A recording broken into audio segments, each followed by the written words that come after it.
Hey, RetconRaider here. Today we're diving back into Fallout Van Buren as we conclude our analysis of design document number 14.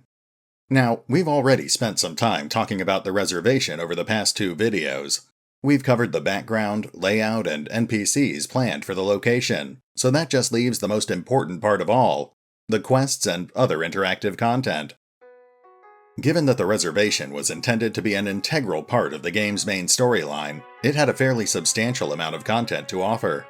There were a total of 17 marked quests in the original design document, as well as a small handful of additional minor tasks and related side quests from other locations. It's also important to remember that the player was intended to visit the reservation at least twice throughout the game. They needed to visit the location once during Act 1 to collect Gillian McKinley for the Tibbetts Prison Facility quest, and then again during Act 2 to collect the Hermes XIII launch codes.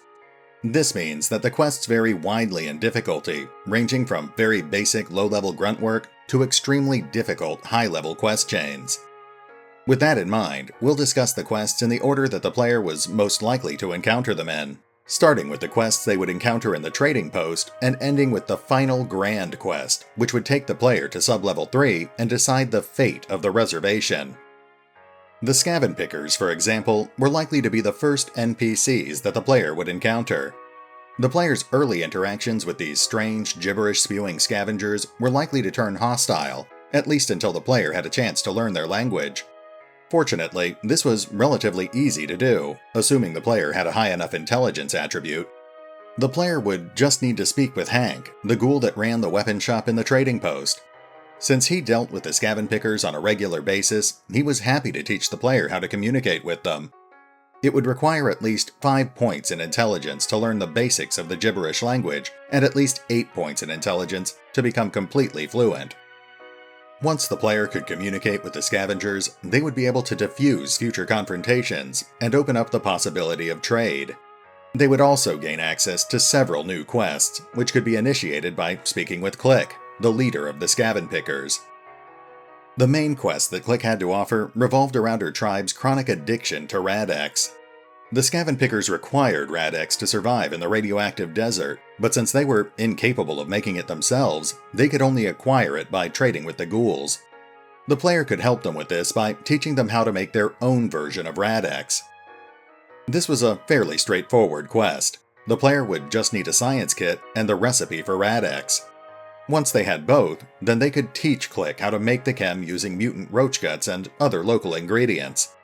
The player's reward would be the tribe's trust, as well as a moderate amount of experience points. Once the Scaven-Pickers trusted the player, they would be willing to teach them about the tribe's two unique fighting styles, Pow-Papa and Shink-Papa.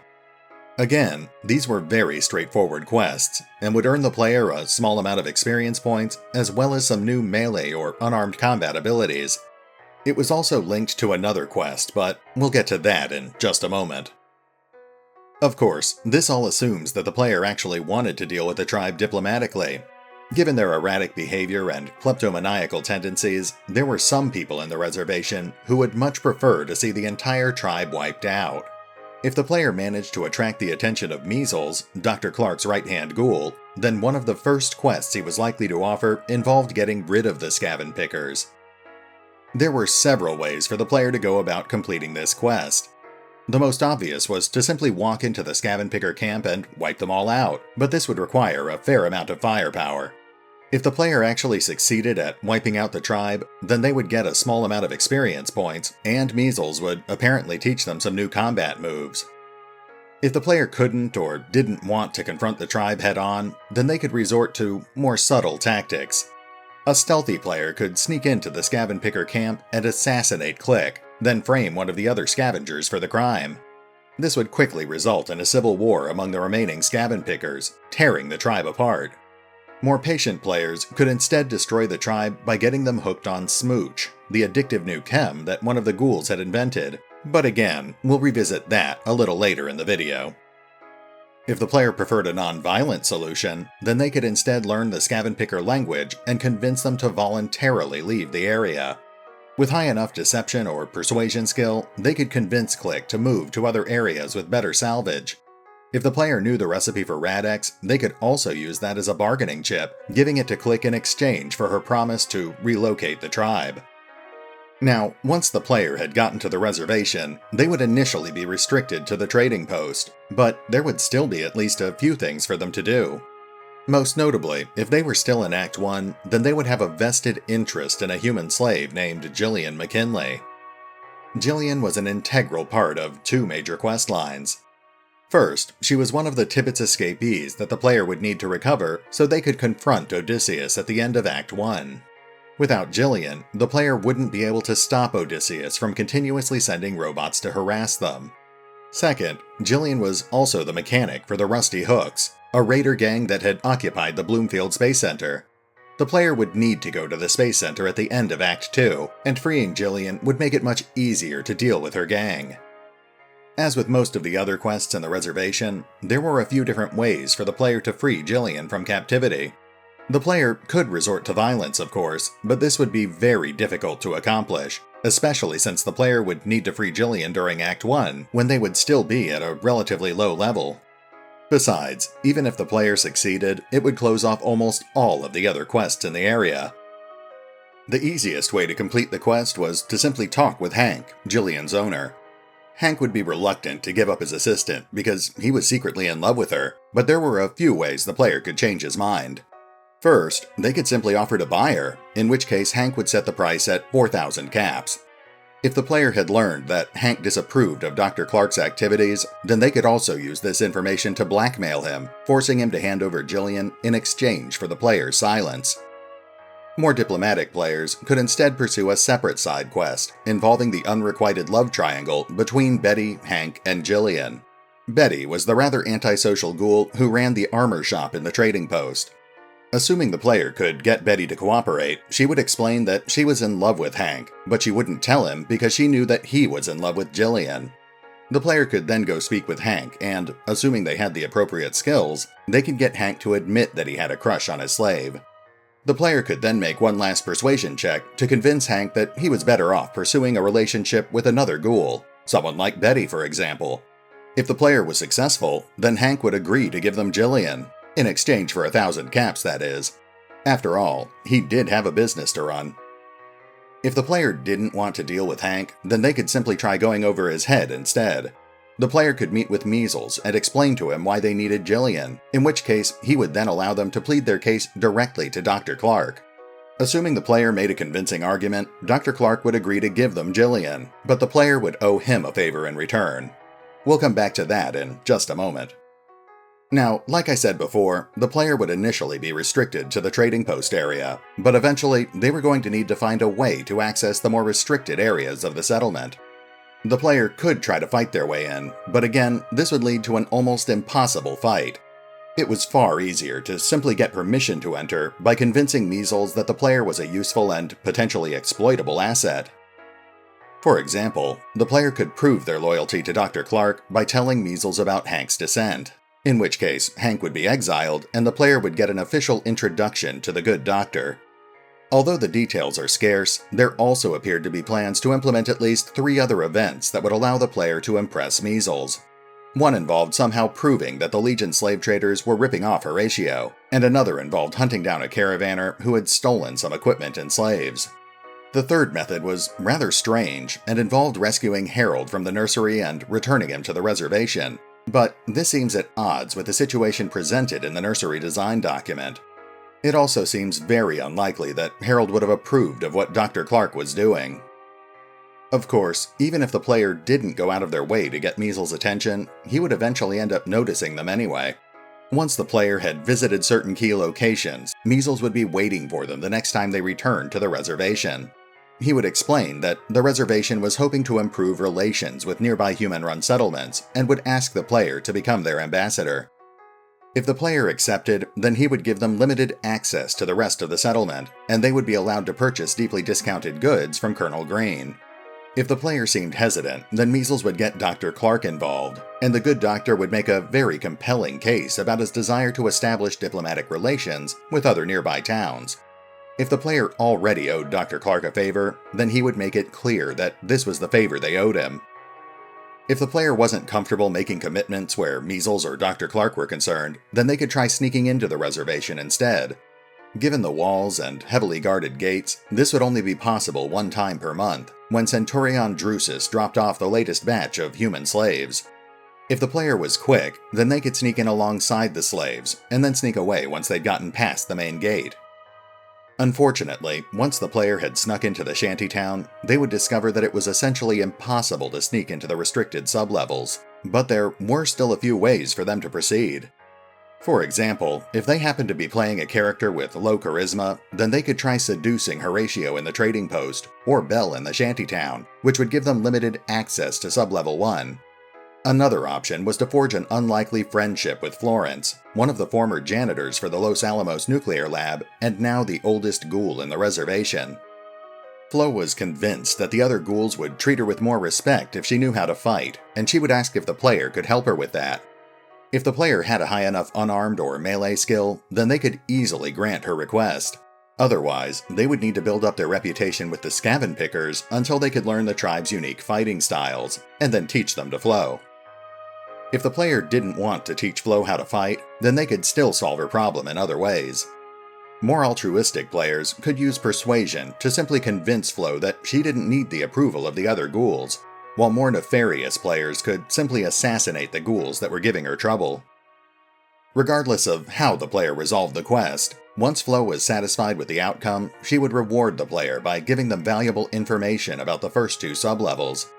As the former janitor of the facility, she could even teach the player how to sneak into sublevel 1, but after that, they would be on their own. If the player didn't want to try their luck with Flo, then they could instead try their luck with Colonel Green. Most of the ghouls in the shantytown would raise the alarm if they spotted the player, but the Colonel was a notable exception. He would be so impressed by the player's ability to infiltrate the settlement that he would actually offer them a job. Colonel Green was not part of Dr. Clark's inner circle, but he wasn't fooled by the doctor's sudden interest in diplomacy. He knew just how much Dr. Clark really hated humans, and he was becoming concerned that the doctor was planning to do something that would endanger the whole reservation. He would ask the player to volunteer for the ambassador position, learn more about Dr. Clark's plans, and then report back to him if they found out what the doctor was really up to. Assuming the player agreed to become the reservation's ambassador, they would be granted permission to access not only the shantytown, but also the first 2 sublevels. This would give them access to a few new vendors, a safe place to rest, and the manufacturing facilities where they could craft or customize equipment. The player would be able to meet Marty on sublevel 1. The ghoul chemist could teach the player about how to make various chems, but he would also offer a few lucrative, if insidiously destructive, quests on the side. Since ghouls were highly resistant to most conventional chems, Marty had taken it upon himself to develop a new one he called Smooch. This chem would produce a blissful mellow sensation that was so strong that even a ghoul could feel it. Marty was already dealing the chem around the reservation, but he was interested in expanding his operation. Since he didn't really have anything against humans, he would be happy to work with the player to set up distribution rings in other nearby settlements. All the player would have to do was travel to each settlement, work out a deal with one of the locals, and then make a delivery every 3 months to keep the new distributors properly supplied. In exchange, the player would get a 25% cut of the profits. Unfortunately, what Marty didn't know was that the chem was incredibly addictive to humans. The chem would end up destroying any settlement it was introduced to, as people became so addicted that they would begin neglecting basic tasks that were required for survival. Fortunately, the player would get to see at least a few warning signs before the damage was irreversible. Most notably, if the player decided to sell Smooch to the Scaven-Pickers, then the tribe would end up collapsing after just 2 months. This would give the player time to realize the damage it was doing to other locations, so that they could start searching for a solution to the problem that they had created. Much like with the jet epidemic in Fallout 2, the Smooch epidemic could be mitigated by developing a proper antitoxin. If the player had sufficient skills and equipment, then they could develop this antitoxin themselves, but otherwise they would need to go to Dr. Yuri Pavlovich at the Hoover Dam settlement and convince him to do it for them. If the player didn't want to become a chem dealer, they could still use the questline to their advantage. For example, they could blackmail Marty, threatening to report his activities to Dr. Clark. If the player made a convincing enough argument, then this would force Marty to tell the player everything he knew about Dr. Clark's secret plans. Marty wasn't actually part of Dr. Clark's inner circle, but he had still heard enough rumors to point the player in the right direction. Once the player got to Sub-Level 2, they would also gain access to a small number of side quests related to the slaves that worked the assembly lines. The ghouls didn't really care about the health or comfort of the slaves, so the working conditions were truly terrible. One of the issues was a lack of proper bathroom facilities. Since the ghouls apparently didn't need them, they didn't bother to maintain them either, and with no functional toilets, the slaves were being forced to live in very unsanitary conditions. Fortunately, this was easy to fix as long as the player had sufficient skill with repairs or explosives. A much bigger problem was the lack of a functioning air filtration system. The fumes from the workshop didn't affect the ghouls, but it significantly reduced the lifespan of most slaves. If the player wanted to fix this, then the first step would be to convince Milt the foreman that it was actually necessary. Afterwards, the player would just need to clear the air vents in each workshop and repair the central fan unit.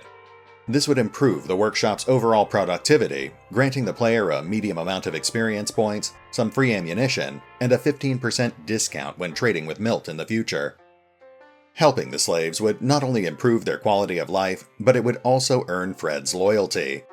Fred was one of 3 NPCs, next to Hank and Marty, that could provide the player with information about Dr. Clark's plans. Recruiting Fred to Colonel Green's cause would also make it marginally easier to overthrow Dr. Clark when Colonel Green finally made his move. Which, of course, brings us to the area's main quest. We've been dancing around it for a while now, but it's finally time to talk about the role that the player was meant to play in Dr. Clark's ultimate plans. Now, we've established that one way or another, the player was intended to become the reservation's ambassador to the outside world. Dr. Clark would do his best to obfuscate his true intentions, instead asking the player to visit nearby settlements on his behalf. He would ask the player to try to open up possible diplomatic relations, and to construct a rail line to better enable things like trade and travel. To help facilitate this, Dr. Clark would offer to have Measles accompany the player around the wasteland. This would give the player access to a powerful new recruitable companion with a specialization in stealth and melee combat, but it would also make it more difficult for the player to work against Dr. Clark. Ultimately, Dr. Clark was interested in 2 things. His secondary goal was to have the player locate potentially useful resources, most notably uranium, which he needed to build additional explosive devices. He would reward the player handsomely in exchange for any significant source of uranium, such as the ones located in Mesa Verde or the Grand Canyon. But his primary goal was to trick the player into getting a nearby settlement, such as Hoover Dam, to lower their guard and open their doors to him. He would then use the newly established rail lines to mobilize his atomic cannon, bombarding the settlement and essentially wiping it off the map. Fortunately, the player would be given a chance to prevent this from happening. Before Dr. Clark could arm and mobilize the atomic cannon, he would need to repair the cargo lift in his nuclear lab. He would ask the player to find a replacement cable for the lift, and doing this would earn Dr. Clark's trust. This would presumably be when they learned about the full extent of the Doctor's plans, assuming they hadn't already learned about it from other sources. The player would then need to decide whether to support Dr. Clark or to report back to Colonel Green. If the player chose Colonel Green, then the Colonel would decide it was finally time to make his move. He would rally all of the troops that were loyal to him over Dr. Clark and begin a pitched battle for control of the reservation. As the captain of the guard, Colonel Green's soldiers would greatly outnumber Dr. Clark's loyalists. They would quickly take control of both the trading post and the Shantytown area, and then begin fighting their way through the lab facilities one level at a time. The player would just need to decide if they were going to join in on the fighting or sit back and wait for the Colonel's men to do all the work. If the player did decide to help, then they would be up against several high-level opponents, including Dr. Clark's elite guards, the Born Ghouls, Dr. Sebastian, and Dr. Willem Clark himself. If the player emerged victorious, then Colonel Green would be grateful. He would not only reward the player lavishly, but he would also agree to end the reservation's use of human slavery. He would also begin legitimately working towards establishing better ties with other nearby human settlements. On the other hand, if the player decided not to help with the final battle, then Colonel Green would still emerge victorious, but he would be far less impressed with the player. He would still reward the player, but he would also continue the reservation's use of human slaves, and would show no interest in reaching out to the surrounding communities. In addition, without the player there, 2 of the born ghouls would survive the final encounter with Colonel Green's men. They would return at a later date to attack the player in a specially scripted encounter. Of course, that's all assuming that the player decided to work with Colonel Green. What if they decided to help Dr. Clark declare war on humanity instead? Well, in the short term, it would end up destroying whatever settlement they convinced Dr. Clark to attack first. As for the long term, well, we'll come back to that in just a moment. One rather odd thing about this quest is that it also involved the player convincing Dr. Clark or Colonel Green to fire the atomic cannon at Fort Abandon. It's implied that the NCR military would eventually return to the Colorado area during Act 2, using Fort Abandon as their staging ground, but it's never really explained why the player would want to destroy them. This could just be one of the many plot points that ended up being cut during the game's development. But since the design document for Fort Abandon was never leaked, we'll probably never know. That brings us to the very last quest planned for the reservation, retrieving the launch codes for the Hermes XIII space shuttle. This was an integral part of the main storyline, since it was required if the player wanted to travel to Bomb Station 1 and confront Victor Presper. A copy of these launch codes could be found on the main computer in the reservation's nuclear lab, and the player would be able to acquire them at any point after they had gained access to Sub-Level 3. As usual, the player's choices would ultimately decide the final fate of the reservation, but in this case, there were a very limited number of possible outcomes. Obviously, if the player decided to simply kill everyone at the reservation, or to nuke the location from orbit, then that would be the end of that. If the player decided to help Colonel Green overthrow Dr. Clark, then the epilogue would change depending on whether or not the player helped during the final battle. If they did, then the reservation would thrive as it established ties with surrounding communities, but if they didn't, then Colonel Green would retain his isolationist mindset. In that case, he would fortify the reservation and continue research into advanced weaponry in preparation for the fateful day when humanity would finally try to wipe them out. As for Dr. Clark, well, if the player decided to help him carry out his plans, then it would end up dooming the entire reservation. Although Dr. Clark had hoped his atomic cannon would terrify humanity, it would instead end up uniting them against a common threat. He would get the war against mankind that he had so desperately craved, but in the end, humanity would win. One notable element that's missing from the epilogue section of the design document is the fate of Belle, the youngest of the born ghouls.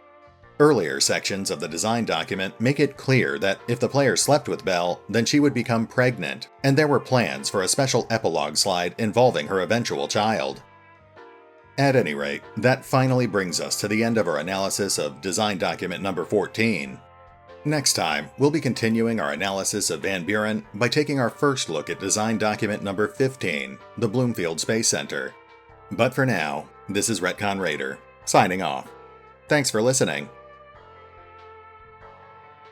Oh, and remember, although I do love talking about Fallout Van Buren, you can check out most of the leaked documents for yourself by visiting the fan-run wikis. Links are in the description.